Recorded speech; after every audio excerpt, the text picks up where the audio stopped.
App था, उसमें unknown लोगों के अगर जो क्राइम किया गया है जिसमें अभियुक्त अज्ञात है उसी की एफआईआर हो सकती थी। अब लेकिन किसी की भी एफआईआर ऑनलाइन हो सकती है। कई बार थानों में आपके थाना प्रभारी साहब नहीं हैं या जिन मुंशी साहब को लिखना है वो नहीं है, तो इन सारी समस्याओं से हम भारत के लोग, आप लोग बच जाएंगे और आप घर बैठे अपनी एफआईआर भेज सकेंगे। उसके लिए आपको दो चीजें अपनी एप्लीकेशन में जरूर लिखने की जरूरत है।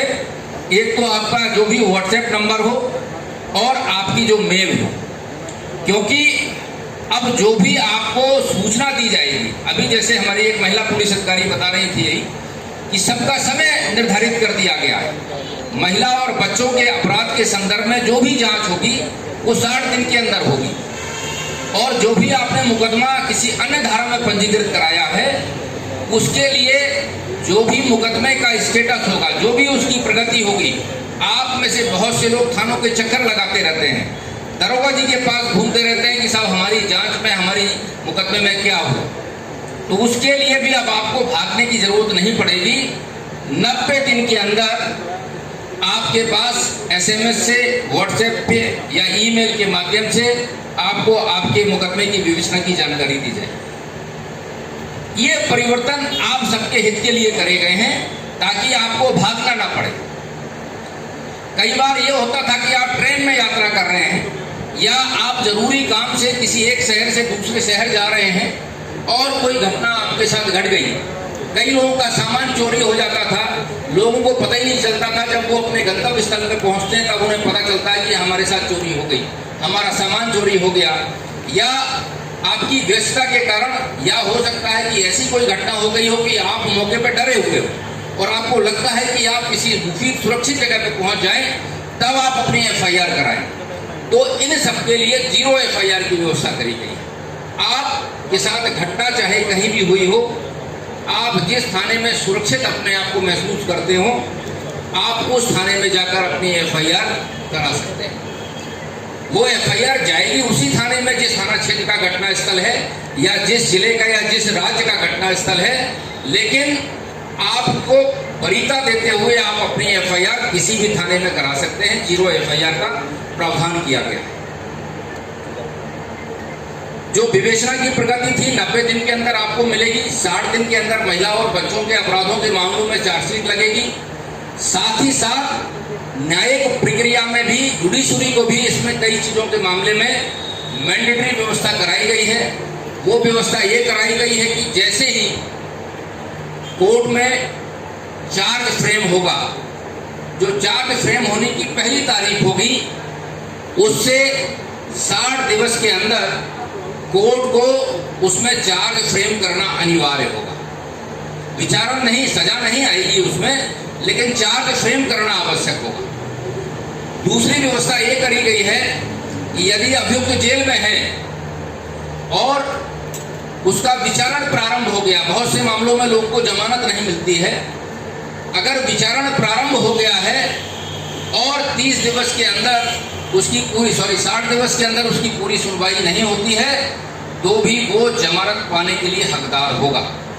अभी तक प्रक्रिया क्या थी कि यदि पुलिस में विवेचना चल रही है, पुलिस ने 60 दिन के अंदर या जिन मामलों में 90 दिन की सजा होती थी उनके अंदर अगर आरोप पत्र माननीय न्यायालय में प्रेषित नहीं किया है तो अभियुक्त जमानत पाने का हकदार होता था।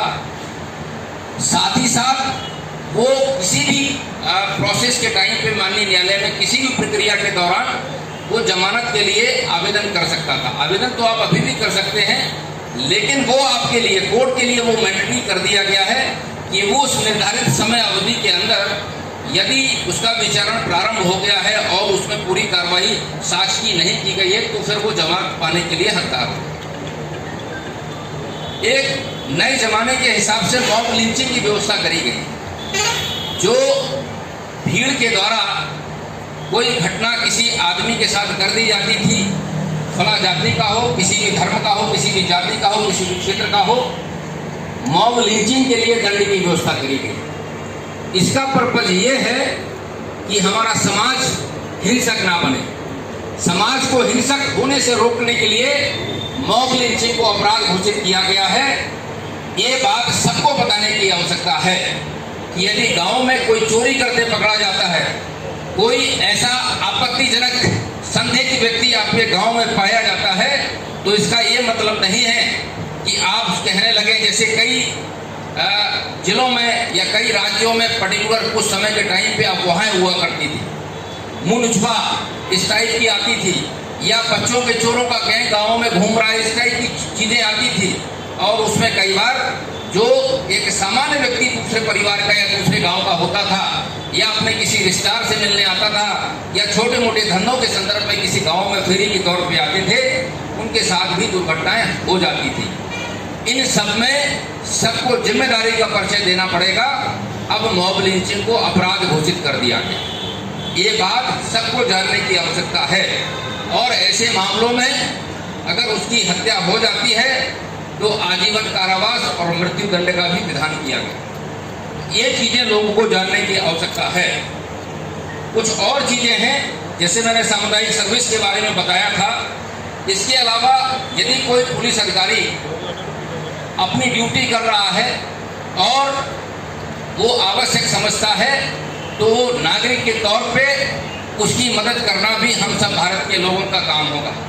हम सबको उसकी मदद करनी चाहिए। इस कानून में आपके लिए भी ये व्यवस्था करी गई है कि यदि कोई प्राइवेट व्यक्ति का मतलब है कि जो पुलिस से हटके है या मजिस्ट्रेट से हटके है, उसकी प्रेजेंस में गांव में कोई घटना हो रही है, कोई संज्ञेय अपराध हो रहा है, तो उस व्यक्ति को जो अपराध